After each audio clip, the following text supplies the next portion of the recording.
বেগুন আর ডিম দিয়ে যে একটি রেসিপি হয় সেটা আজকে আমি ফার্স্ট টাইম ট্রাই করলাম এবং সেটা আপনাদের সাথেও শেয়ার করছি। বেগুনটা সিদ্ধ করে নিয়েছি প্রথমে, তারপর সিদ্ধ করার পরে আসলে এরকম অবস্থা। তারপর একটা বাটিতে পেঁয়াজ কুচি, মরিচ কুচি, ধনেপাতা সব কিছু নিয়ে নিয়েছি। আসলে আলাদা করে বেগুন ভাজা খেয়েছি আমরা সবাই, আলাদা করে ডিম ভাজাও রেগুলারই আমাদের সবার ঘরেই খাওয়া হয়। কিন্তু এটা আসলে মনে হলো ইন্টারেস্টিং হবে, আমার হাজব্যান্ডেরই আইডিয়া, যে একসাথে যদি করা হয় আসলে কেমন হবে। এটা আসলে খিচুড়ি দিয়ে খেতে বেশি টেস্টি, বাট আমি আজকে পোলাও করেছি, তো ভাবলাম পোলাও দিয়ে খাই। তো একে একে এর মধ্যে একটু লবণ দিয়ে দিলাম এবং একটা ডিম ভেঙে দিচ্ছি। এটাকে জাস্ট একটু ফেটে নেব, এই আর তেমন কিছু না। এবং একটা বড় সাইজের বাটি নিয়ে নিতে হবে যাতে বেগুনটা আসলে এর ভেতরে আসলে চুবিয়ে দেওয়া সম্ভব হয়। তো ভালো করে ফেটিয়ে নিচ্ছি। এর মধ্যে আমি একটু ম্যাগি মশলা অ্যাড করব।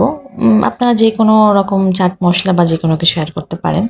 আমি আগে একটু কড়াইয়ে তেল দিয়ে নিচ্ছি যাতে তেলটা একটু গরম হতে থাকে, এবং বেশ পরিমাণে একটু তেল দেওয়া লাগবে।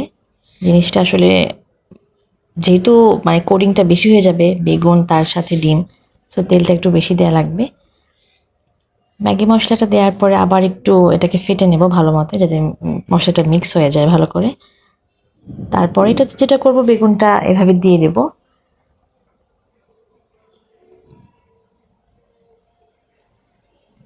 বেগুনটার গায়ে যাতে ডিমটা ভালো মতো লাগে এর জন্য একটু এটাকে মাখিয়ে নিচ্ছি।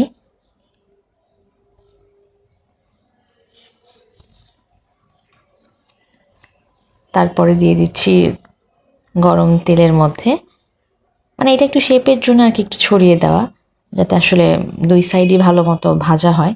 এবং যেটুকু অবশিষ্ট ডিম রয়েছে আমি উপর দিয়ে দিয়ে দিচ্ছি।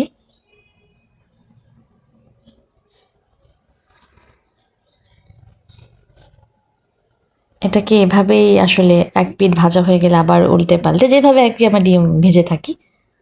খুবই নর্মাল একটি রেসিপি, বাট খেতে সত্যিই খুব দারুণ টেস্টি। আপনারা অবশ্যই ট্রাই করবেন, হোপসও ভালো লাগবে।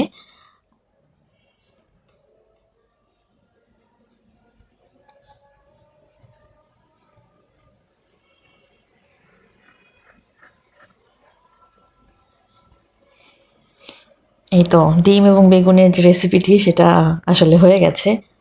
অবশ্যই আপনারা ট্রাই করবেন খিচুড়ি বা পোলাওর সাথেই খেতে।